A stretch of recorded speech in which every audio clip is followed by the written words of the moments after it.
وَإِن مِّن شَيْءٍ إِلَّا عِندَنَا خَزَائِنُهُ، اور کوئی بھی شے ایسی نہیں ہے مگر یہ کہ ہمارے پاس اس کے خزانے موجود ہیں.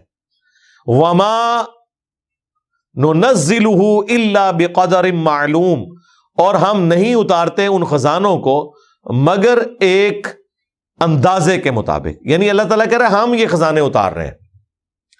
بھلے زمین خزانہ اگل رہی ہے نا، اتارا اللہ ہی نے. کیسے اتارا ہے؟ جو قرآن میں جگہ جگہ ہے. آسمان سے پانی برسایا، زمین میں کھیتیاں اگا دی، اسی پانی کی برکت سے کھیتیاں بھی اگیں، فروٹ بھی اگا. کیا کچھ نہیں اگ رہا؟ اور ابھی جو ڈسکوریز وقت کے ساتھ ساتھ ہوتی جا رہی ہیں، یعنی 8 سے 200 سال پہلے تو کسی کو پتہ ہی نہیں تھا کہ زمین کے اندر اتنا بڑا خزانہ ہے کہ پوری دنیا ڈیپینڈنٹ ہو جائے گی اس خزانے کے اوپر. بلیک گولڈ، تیل. آج آپ ایک لمحے کے لیے سوچیں کہ دنیا سے تیل ختم ہو جائے، پیٹرول ڈیزل، جدھر دنیا ہے ادھر ہی رک جائے گی. زمین پہ آ جائیں گے لوگ، نہ آپ کا کوئی جہاز اڑ سکتا ہے، نہ کوئی ٹرین چل سکے گی، نہ آپ کے موٹر بائک چل سکیں گے. اور اگر آپ نے سولر پہ شفٹ کرنا ہے، اس کے لیے آپ کو بہت بڑے لیول کے اوپر انویسٹمنٹ کرنی پڑے گی. جہاز تو پھر بھی نہیں آپ اڑا سکتے. اتنا بڑا جہاز جس پہ پلیٹیں لگی ہوتی ہیں مشکل سے 2 مسافر اٹھاتا ہے، کیونکہ وہ انرجی اتنی سی جگہ کے اوپر اتنی بڑی انرجی یہ آپ کو پیٹرول ہی دے سکتا ہے. اور پھر اللہ تعالیٰ نے جو یہ فشن پروسیس آئنسٹائن کے دماغ میں جو چیز ڈالی، E=mc²، اس کے بعد تو میرے بھائی حیران کن چیز ہے کہ اتنے سے یورینیم سے آپ اتنی انرجی پروڈیوس کرتے ہیں جتنی 1 ملین کلو کوئلے سے. یعنی 10 لاکھ کلو کوئلہ ہونا اتنا سا یورینیم اس کے برابر انرجی دے دیتا ہے. اس لیے دیکھیں یہ جو آپ کی آبدوزیں چل رہی ہیں نیوکلیر، وہ کئی مہینے سمندروں کے نیچے رہتی ہیں، اور دنیا کے کتنے سمندر گھومتی ہیں. دشمن ملکوں کے سمندر بھی گھوم رہی ہوتی ہیں. تو پیٹرول کہاں سے ڈلوائیں؟ وہ سولر پہ بھی نہیں چل سکتی، نیچے تو اندھیرا ہے، سورج کی روشنی نہیں پہنچتی. وہ نیوکلیر ہے، وہاں سے انرجی حاصل کرتی ہیں. تو یہ وہ چیزیں ہیں جو اللہ تعالیٰ نے پوٹینشلی اس زمین کے اندر سب کچھ رکھا ہوا تھا. ابھی تو پتہ نہیں کیا کچھ سامنے آنا ہے. ہماری قوم کو تو سولر کا تعارف اب آ کر ہوا ہے نا. ویسے تو یہ 50s کے اوائل میں ہی ڈسکوریز ہو چکی ہوئی تھی کہ اس طریقے سے بجلی بنائی جا سکتی ہے. 1950s میں، 100 سال اس کو بھی نہیں ابھی ہوئے. لیکن پاکستان میں تو یہ لوڈ شیڈنگ کی برکت سے یہ سب کچھ آنا شروع ہوا ہے. تو اب یا چائنا نے اسے سستا کیا ہے، ادروائز تو یہاں بھی لوگوں کو نہیں پتا چلنا تھا کتنا بڑا خزانہ ہے. ایک دن میں سورج اتنی انرجی دے رہا ہے، ایک دن میں، کہ پوری انسانیت کے لیے 1000 سال کی بجلی بنائی جا سکتی ہے. اتنی انرجی دے رہا ہے. یہ تو آپ صرف بجلی پروڈیوس کرنا تو ایک ہے، جو سورج کی روشنی کی تپش ہے اس سے بھی تو انرجی حاصل ہوگی نا.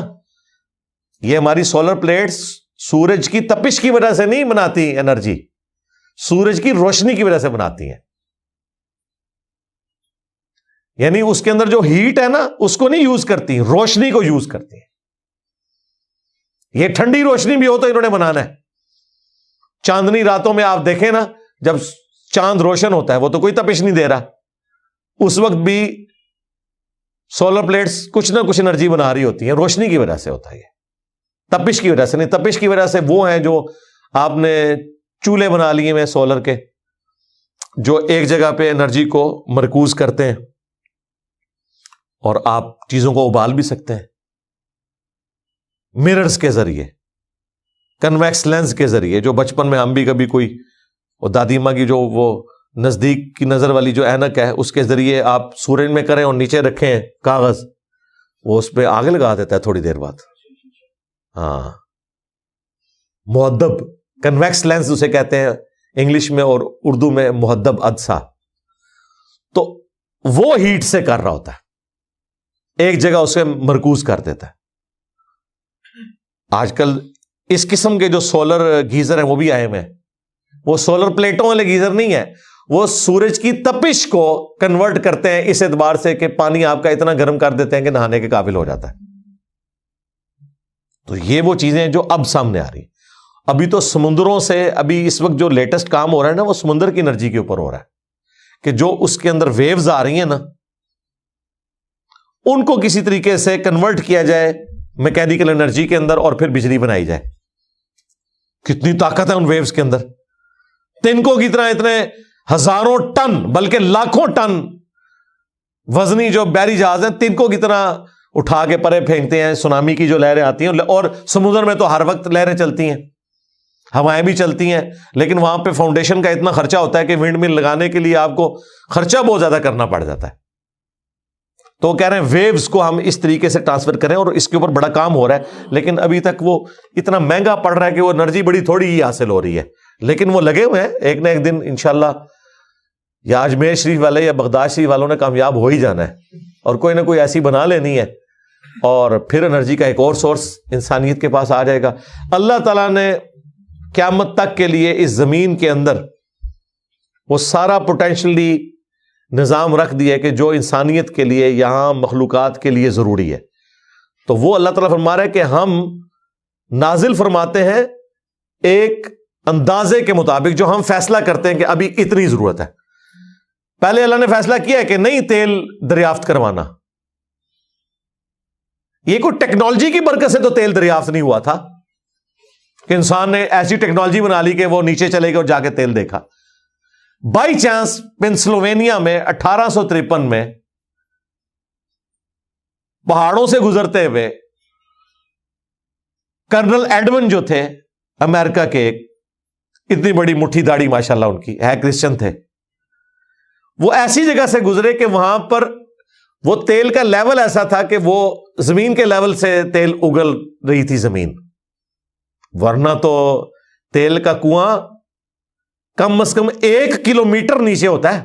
ہاں, یہ جو آپ کو کہانی کرا دیتے ہیں نا, دیکھیں سائنس نہ آپ کو آتی ہو نا تو یہ تماشا ہی بن جائے گا آپ کے لیے کہ جی فلاں نے جو ہے وہ پانی کے لیے کنواں کھودا اور نیچے سے تیل نکل آیا. وہ تیل نہیں نکلتا, کوئی بیچارے کا کوئی سٹوریج ٹینک ہے کسی پیٹرول پمپ والے کا, اس سے چوری کر کے تو وہ کہتے ہیں جی نیچے سے کنواں نکل آیا. اور یہ پیٹرول اور ڈیزل تو زمین سے نکلتا ہی نہیں ہے, وہ تو خام تیل ہوتا ہے. یہ تو اتنا مشکل پروسیس ہے, کس طریقے سے اسے ہیٹ کرتے ہیں آئل ریفائنری میں, وہ مشکل ترین پروسیس ہے. اور ہر ٹیمپریچر کے اوپر ایک رسپیکٹو تیل سامنے نکلتا ہے. کیروسین آئل جو مٹی کا تیل ہے وہ لادہ سے, ہائی آکٹین جو ہے وہ لادہ سے. اتنا مشکل پروسیس ہے, آگ بھی لگ سکتی ہے. تو یہ بڑا مشکل ایک کنٹرول انوائرمنٹ میں ہوتا ہے. یہ زمین سے نکلا ہوا تیل استعمال کے قابل نہیں ہے اتنا آسانی کے ساتھ. لیکن جب اللہ تعالیٰ نے اسے دریافت کروانا تھا اس لیول پہ لے آیا. پھر لوگوں نے سوچا اچھا یہ بھی ہو سکتا ہے, تلاش کرو. 1000 کنواں کھودا جاتا ہے نا تو اس میں سے کوئی ایک کنواں تیل کا نکلتا ہے. بہت بڑی انویسٹمنٹ ہوتی ہے. لوگ کہتے ہیں جی بلائیں کمپنیاں, بھائی کمپنیاں تب آتی ہیں جب انہیں پتا ہو کہ اس میں سے کچھ نکلنا بھی ہے, تب آ کے وہ تیل تلاش کرتے ہیں. اور پھر وہ کنواں بھی کوئی 400-500 فٹ نہیں ہے,